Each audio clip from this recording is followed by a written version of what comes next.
Do you ever worry about how your beneficiaries will manage their portion of their inheritance when you pass away? One solution that allows you to still exert some control over your money even after passing is with a revocable living trust. Now, there are a number of advantages to establishing a trust. Here to talk about the process is my guest, Tyler Meek with Drew Capital Group in Tampa, Florida. Tyler, so how does a living trust actually help with probate?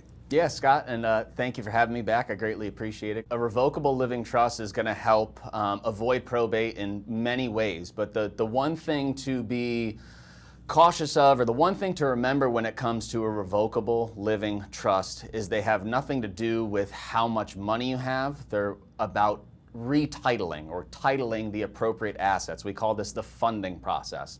So the most important part to establishing a revocable living trust, whether you have an estate planning attorney draft one up for you, what have you, unless you retitle the appropriate assets, that trust and all the paperwork, the binder, all just becomes an expensive paperweight.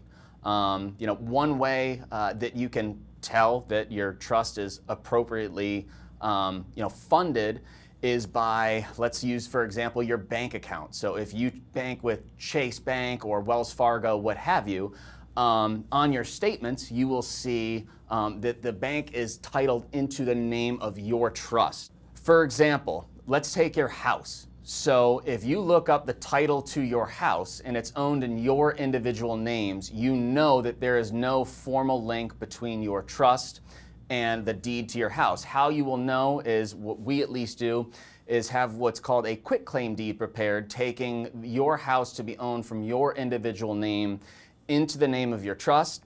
Now you know that that house is owned by your trust. It will not go through the probate process or probate channel. That trust, or that house, will go directly to your beneficiaries. Now, a trust can help maintain privacy too, right?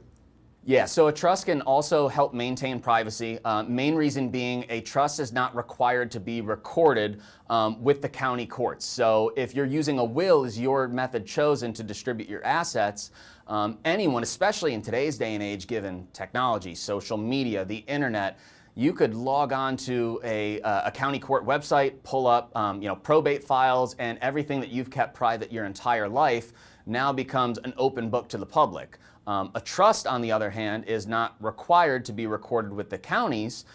Therefore, no one knows what's in or out of your trust unless you share it with them. Any good trust is going to come with a pour-over will, and in the event that you do not retitle the appropriate assets, that pour-over will is used to distribute the assets to your trust. And that pour-over will is going to essentially say, hey, the beneficiary of my will is my trust, again, keeping any nosy neighbors or what have you out of your private business. Tyler, what does the process cost?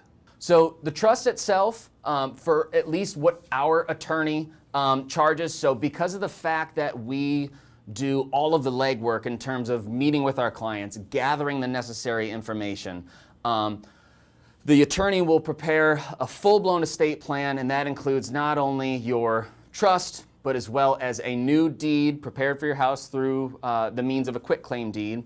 It also includes your durable power of attorney for asset management, your healthcare surrogate, same thing, but just for your healthcare, as well as a living will for life support, and a pour-over will that, again, is used for anything that has been left out of the trust in the event that it has to go through the probate process. This is all done for a cost of $995, which I think in today's day and age is a very competitive, if not low rate.